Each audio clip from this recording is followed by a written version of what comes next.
Japanese Prime Minister Shinzo Takahashi recently claimed in the Diet that a Taiwan contingency could constitute a matter of survival conjuncture for Japan, suggesting the possibility of Japan militarily intervening in the Taiwan issue by exercising the right to collective self-defense. Her stance is extremely firm, and she is fully aware that her remarks would trigger the crisis in Sino-Japanese relations. However, she has stated that she refused to retract these statements.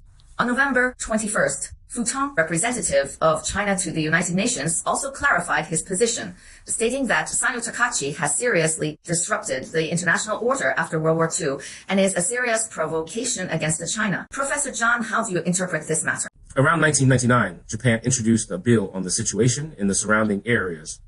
In fact, its purpose was quite clear at that time that it was already prepared to interfere in the conservative at that time.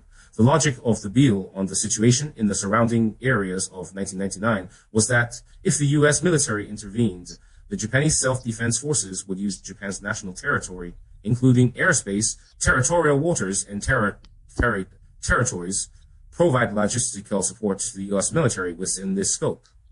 The issue has been expanding since Abe forcibly passed the new security bill in 2015. The concept of matter of survival conjuncture mentioned by Senator Takahashi is relatively vague in current leak regulations.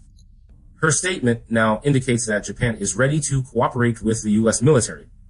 However, it cannot be ruled out that the Japanese self-defense forces may exercise their rights independently, but we need to emphasize that this concept doesn't make sense in international law, unless Japan implies that exercise of collective self-defense rights and cooperation in defense is on the other side, which means it believes that the other side is equal to a country, which is a very serious issue. Essentially, her speech means that Japan is prepared to confront China with the United States, which is a very simple principle.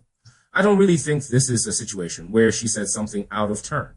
I think she said it intentionally. The Japanese Diet is currently discussing another sensitive issue, which is whether to change Japan's long-standing adherence to the three non-nuclear principles. The Kandans, including the leaders of the Liberal Democratic Party, especially right-wing forces, their viewpoint is quite clear, which is to make changes. So a few days ago, Koizumi mentioned a concept that Japan wants to import nuclear submarines from the United States like South Korea, which itself violates the three non-nuclear principles.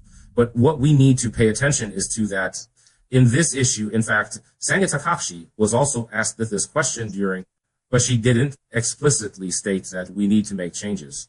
She said we need to discuss. This is her logic. So it can be seen that she is very good at provocation.